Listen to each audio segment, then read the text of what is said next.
So in episode 6, what I changed is the way I make my videos. Initially, I just used prompts that generated a video. I would create it in 3D, then transcribe it frame by frame to make a video. But this time, what I'm doing is, in addition to creating shots using text to video or image to video, like when I use Dream Machine from Luma Labs, on top of that, I film myself to have it retranscribed by AI. To do this, I'm using two new tools that recently came out from Pika and Runway, where you can take a character and apply it to yourself, even if the proportions don't match. For example, I'm 1.80 meters tall. If I take my character with typically feminine proportions, it works because it's really transferred. However, it's also important to know it doesn't always work.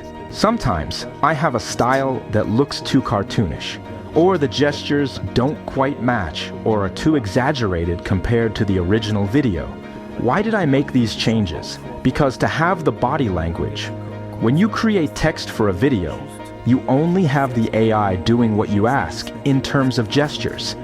But they are natural gestures from what has generally been pre-trained. But there isn't something authentic in terms of the situation sometimes. That's what I get when I film myself and have it retranscribed by AI. The subtle body language that we can't yet achieve with text. For example, where Lorea makes a shoulder gesture to Lezana to show her, well, I got you, and she does it solely through the gesture. And we can't really do that in text for now. Or even in 3D, we can do it, but it takes much more time.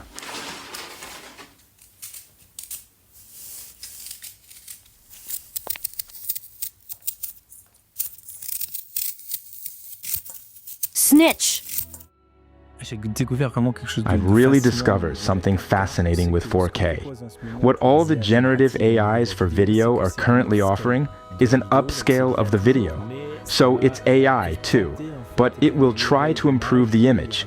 But there will always be small details where it won't be as incredible as if it were true 4K. So the trick I found for 4K is to do what we also do with images to get a real, correct enlargement of the image. We enlarge the image and then run it through the AI again. And so I apply this method to video, minimizing the image junctions, which allows me to have a truly 4K result in certain parts of the video. So what I do is I only do certain parts like the face.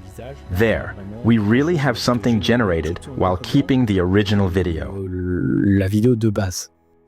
Today, if someone wants to start writing a novel, they can do it. And the same thing happens to us with video, the fictional creation of video. Anyone can do it. And even alone, you can create anything and everything alone. De quoi seul?